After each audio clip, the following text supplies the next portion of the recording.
श्रीमद् भागवत के छठे अध्याय का महत्व। श्री भगवान कहते हैं सुमुख। अब मैं छठे अध्याय का महत्व बतलाता हूँ, जिसे सुनने वाले मनुष्य के लिए मुक्ति कर्तलगत हो जाती है। और गोदावरी नदी के तट पर पृष्ठ नाम की एक बैठक नाम के एक विशाल नगर है, जहाँ पीपलेश्वर नाम के एक विखास्ता होकर रहता है। नगर में जान सुस्त नाम की एक राजा रहते हैं, जो भूमंडल की प्रजाति को अंत प्रिय हैं। उनका प्रताप मार्तवर मंडल के प्रचंड तेज समान जान पड़ता है। प्रतिदिन होने वाले उन यज्ञ के धुएं नदी वन के कल्पयुग वृक्ष के काले पेड़ गए थे। मानो राजा की आधन दानशीलता देखकर लज्जित हो गए हैं। उनके यज्ञ में प्राप्त पूरे रस के रसदवान सदा ही आश्रित होने वाले कारण देवताओं को प्रसाद छोड़कर बाहर नहीं जाते। उनके दान समय छोड़े हुए जल की धारा प्रताप रूप से तेज और यज्ञ धुआं से पुष्ट होकर मेघ ठीक समय पर वर्षा करते हैं। उसी राजा के शान काल में इस खेत में होने वाले 6 प्रकार की उत्पत्ति के लिए कहीं थोड़ा भी स्थान नहीं मिलता और अच्छी नीतियों का सर्व प्रसाद होता है। विभावली कुएं और पोखर खुदवाने में बहन मानो प्रतिदिन पृथ्वी पे भीतर निधियों का अवलोकन करते हुए एक ही समय राजा के दान तप यज्ञ और प्रजा पालन होकर भी स्वर्ग देवताओं व देने के लिए कमल लेनान समान उज्जवल हंसों का रूप धारण अपनी आँखों में पांखें हिलाते हुए आकाश में चलने लगते हैं। बड़ी ही उतावली के साथ उड़ते हुए सभी हंस उसके बातचीत भी करते जाते हैं और उनमें भद्रा आदि दोनों 3 हंस वेग से उड़कर आगे निकल गए। तब पीछे वाले हंसों ने आगे जाने वाले संबोधित करने कहा, और भाई वरदा तुम लोग वेग से चलकर आगे क्यों हो गए हैं? ये मार्ग बड़ा ही दुर्गम है, इसमें एक सबका साथ मिलकर चलना चाहिए, क्योंकि तुम दिखाई नहीं देता। ये सामान्य पुण्य मूर्त महाराज जान मुनि तथा तेज पुत्र अंत स्पष्ट से प्रकाशन में हो रहे हैं, जिनके तेज समय होने की आखंडा और सावधान होकर चले जा रहे हैं। पीछे वाले हंसों के ये वचन सुनकर आगे वाले हंस पड़े और उच्च स्वरे उनकी बातों को अवहेलना करते हुए बोले, अरे भाई, क्या इस राजा जान मुनि का तेज ब्रह्मवादी महात्मा रेकी के तेज से भी अधिक तीव्र है? हंसों की ये बात सुनकर राजा जान ऋषि अपने ऊंचे महल की छत पे उतर गए और सुखपूर्वक आसन पर विराजमान हो गए। अपने सारथ को बुलाकर बोले, जाओ महात्मा रेकी को यहाँ ले आओ। राजा का ये अमृत के समान वचन सुनकर मन नामक सारथी प्रसन्नता के प्रकट करता है। वह नगर से बाहर निकलता सब पहले उन्हें मुनि दानिम काशीपुर की यात्रा की, जहाँ जगत के स्वामी भगवान विश्वनाथ मनुष्यों को उपदेश दिया करते हैं। उसी के बाद वे गाय क्षेत्र में पहुंचा, जहाँ प्रफुल्ल नेत्रों वाले भगवान गदाधर संपूर्ण लोगों का उद्धार करने वाले निवास करते हैं। तंदर पर नाना तीर्थों में भ्रमण करता हुआ सारथी पाप नाशिविन मथुरापुरी में गया। भगवान श्री कृष्ण आदि स्थान जो परम महान वे मोक्ष प्रदान करने वाले हैं, वेद और शास्त्रों में तीर्थ त्रिवनी पति भगवान गोविंद के अवतार स्थान के नाम से प्रसिद्ध है।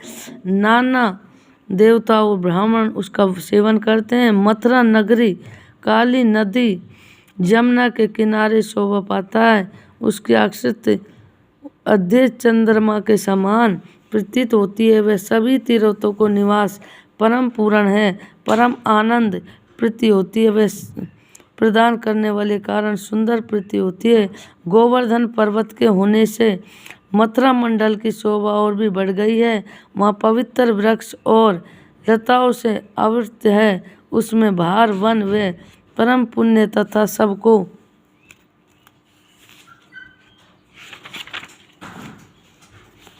विश्राम देने वाले तुर्तियों के सारभूत भगवान श्री कृष्ण आधारण भूमि है।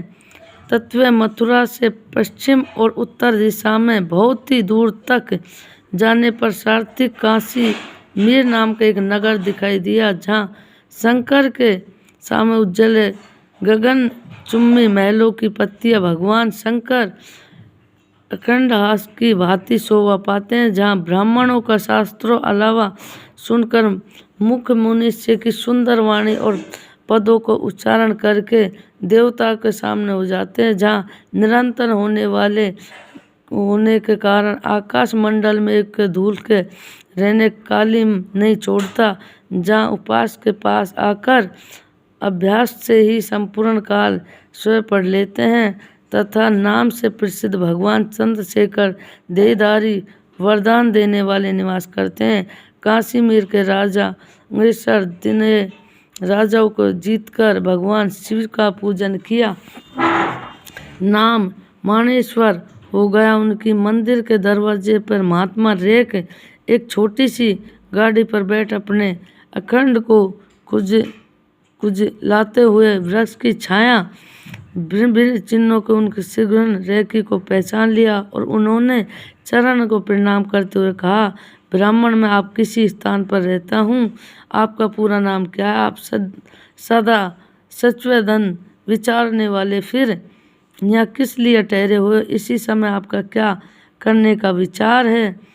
सारथी के वचन सुनकर परम आनंद निमृग महात्मा रेख कुछ सोचकर उसे कहा, हम पूर्ण काम हम किसी वस्तु आवश्यकता नहीं है स्थापित, कोई भी हमारी जरूरत अनुसार परिचर्या करता है।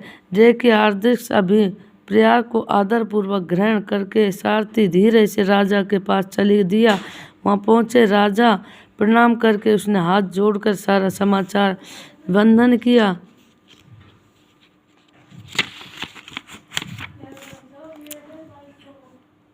स्वामी के दर्शन उसने मन में बड़ी प्रसन्नता। सारथी के वचन सुनकर राजा के नेत्र आश्चर्य के उठे, उन्हें हृदय में रेखी का सत्कार करने वाले श्रद्धा जागृत हुए। उन्होंने कचारियों को जुती हुई एक गाड़ी लेकर यात्रा के साथ मोती के हार, अच्छे अच्छे वस्त्र और एक हार गोभी ले ली है। काशी मीर मंडल महात्मा रेख जहाँ रहते हैं उन्हें स्थान पर पहुँचे, राजा की सारी वस्तु उनके आगे निवेदन कर दी और पृथ्वी पर पड़कर अक्षरतः प्रणाम किया। महात्मा रेख की अत्य भक्ति सात चरणों में पड़े हुए राजा जन्मुक्ति तीर पर कुपित हो उठे और बोले, शूद्र दुष्ट राजा, क्या तुम मेरा वर्त नहीं जानता? ये खचारियों की जुती हुई अपनी ऊंची गाड़ी ले जा, वस्त्र मोती हार ले जा, दूध देने वाली गो विश्व ही ले जा। इस तरह आज्ञा देकर रेखी राजा ने मन में भय उत्पन्न कर दिया है। तब राजा ने श्राप भय से महात्मा रेखी दोनों चरण पकड़ लिए और भक्तिपूर्वक कहा, ब्राह्मण मुझ पर प्रसन्न हुए, भगवान आपसे ये अद्भुत महात्मा कैसे आए, प्रसन्न होकर मुझे ठीक ठीक बताइए। रेखी ने कहा, राजन मैं प्रतिदिन गीता के 6 अध्याय का जप करता हूँ, इससे मेरी तेजस राशि देने वाले दुख सहन परम बुद्धि राजा जान मूर्ति यत्न पूर्वक महात्मा रेखी गीता के 6 अध्याय का अभ्यास किया, इसमें उन्हें मोक्ष की प्राप्ति हुई। इधर रेखी भगवान मणेश्वर के समीप मोक्षदायक गीता के 6 अध्याय का जप करते हुए सुख रहने वाले हंस का रूप धारण करके आपका जप करते हुए सुख वरदान देने लगे। आए तो देवता भी विश होकर स्वेच्छा अनुसार चले गए। जो मनुष्य सदा ही एक अध्याय का जप करता है वे भगवान विष्णु के स्वरूप को प्राप्त होता है, इसमें तनिक भी संदेह नहीं है। बोल गीता महारानी।